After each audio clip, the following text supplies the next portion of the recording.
Juan Kapitulo 6, versikulo 35. Si Jesus miingon kanila, "Ako mao ang pan nga naghatag sa kinabuhi.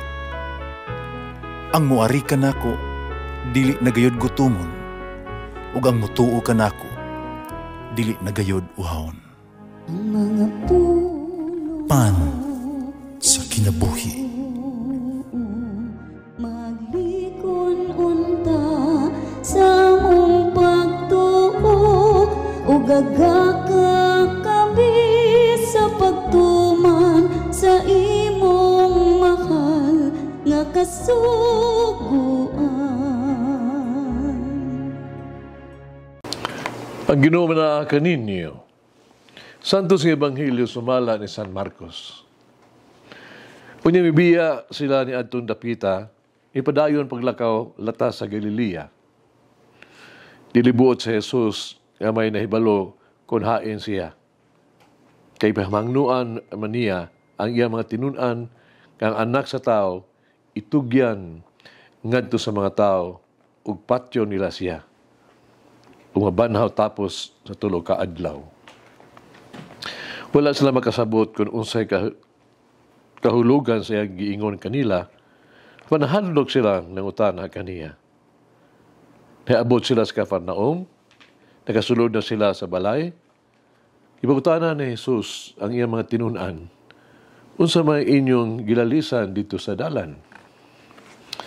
Para wala sila mutubag kay naglalis magud sila kung 15 labing dako kanila. Unya, milingkod si Jesus ug iyang gipaduol sila giingnan.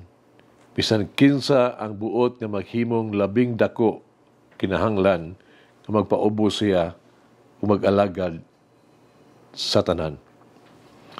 Unya gikuha niya ang usa ka bata, iyang gipatindog sa ilang atubangan. Yasang gikugos ang bata ug miingon siya kanila, "Ang mudawat sa usa ka bata nga ingon ni ini sa akong ngalan, mudawat usab kanako. Ug ang mudawat kanako, wala mudawat kanako lamang, kundi kaniya usab ang nagsugo kanako." Ang Ebanghelyo sa Ginoo.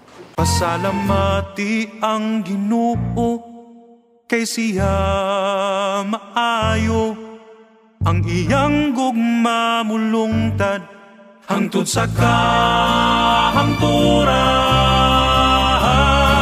Pasalamati ang Diyos sa tanang mga Diyos, ang iyang gugma malungtaron.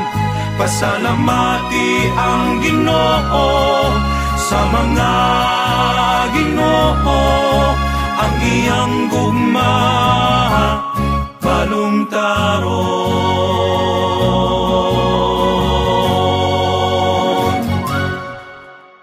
Kinsa man ang dili gustong mahimong bantugan? Dili daotan baya nga magtinguha ang kita sa mahimong bantugan ug dako. Apan asa mahimutang ang pagkadako. Ipasabot ni Jesus ang iyang mga tinunan bahin sa ilang pagsabot sa pagkahimong labing dako. Ang pagkahalangdon sumala sila na batasan na kini mahitungod sa gahom, mahitungod sa kabtangan o sa pagkasikat. Ang pagkahalangdon dili mahitungod sa pagbaton og daghang mga butang, paghupot sa mga tao ubos sa otoridad nimo. Ang pagkahalangdon alang kang Hesus mao ang pag-alagad sa tupa, pag-alagad alang ni adtong mga gagmay labing ubos, the poorest among the poor.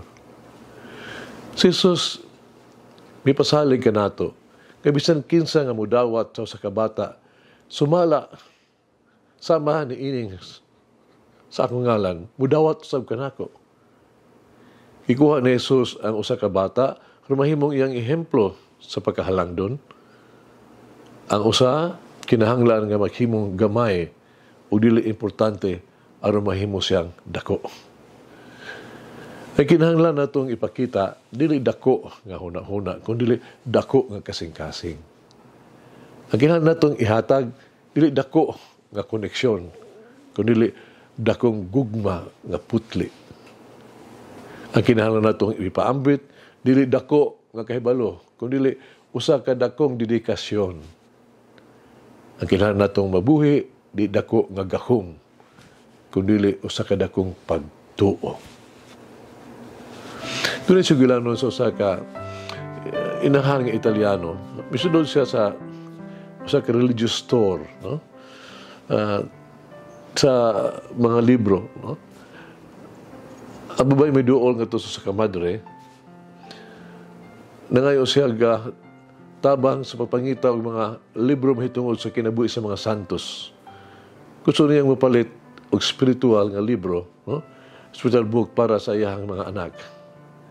Ipasabot niya, kinahanglan basahon niya kinialang sa iyang mga anak, mas dili pa sila matulog. O yung giasoy, nganong gusto niyang siyang mapalit sa religious book sa kinabuhi sa mga santos. Na si Pilipino ugon nga yaya ba sa iyang anak nga Elizabeth. Mayo siya motiman sa mga bata. Wala siya reklamo bahin kaniya. Basta diha nga ang yawa ipauli alang sa usa ka bakasyon sa iyang probinsya sa Pilipinas. Kinahanglan na siya na mismo atiman sa iyang mga anak. So gabi ini anak, samtang ipatulog niya ang iyang mga anak, sila nangayo nga unta ang mga bata, nangayo nga basahan sila og sugilanon nga mo'y gibuhat sa kanunay silang yaya. Kibutan na niya sila, unsa may gusto ninyong madungog. Ako gilangan mitubag, mga basahe kami, no? Basahe kami sa gibasa ni Elizabeth, among yaya. Gusto na mong makadungog sa istorya mahitungod sa mga santos. Labi na sa mga santos karong panahon na. Ito higayon na nagkaamgo siya ang iyang mga anak mas nakahibalo bahin sa mga santos kaysa iyang nahibalaan.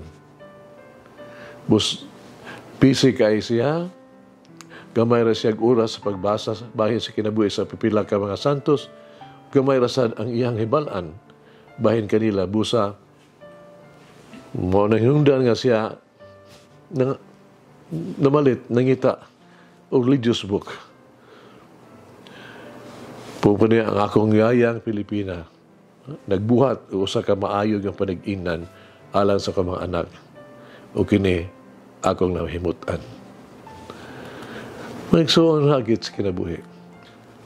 Atong pangutan-on ang atong kaugalingon.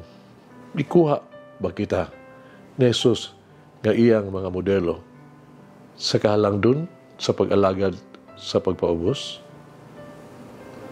Pag-ampo kita. Among Ginoong Jesus, among mangluluwas ug tipan na lipod, ikaw maagkop o maubsanon sa kasing-kasing. Puno ka sa gugma ug kanunay nga mapasayloon. Miyanhi ko aron mangayo sa imong pasaylo. Pasilo ako sa akong mga pagkapahitason, pagpasigarbo.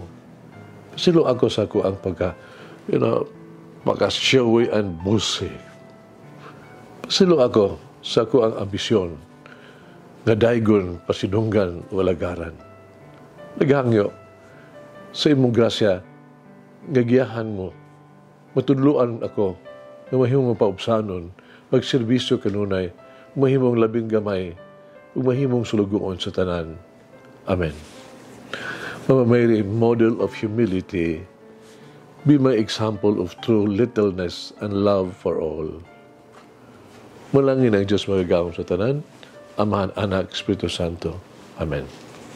May the Lord of the divine mercy bless us all, heal us from all diseases and suffering. Ayun unta niya kita, tanang mga sakit na sa lawas o sa kalag, body and soul. In the name of the Father, the Son, and of the Holy Spirit. Jesus, I trust in you. Amen. Whoever eats the bread of life will never hunger.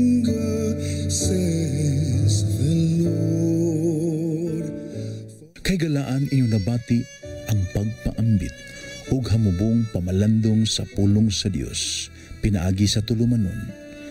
Pan sa kinabuhi nga gidumala ni Monsignor Daddy Silva.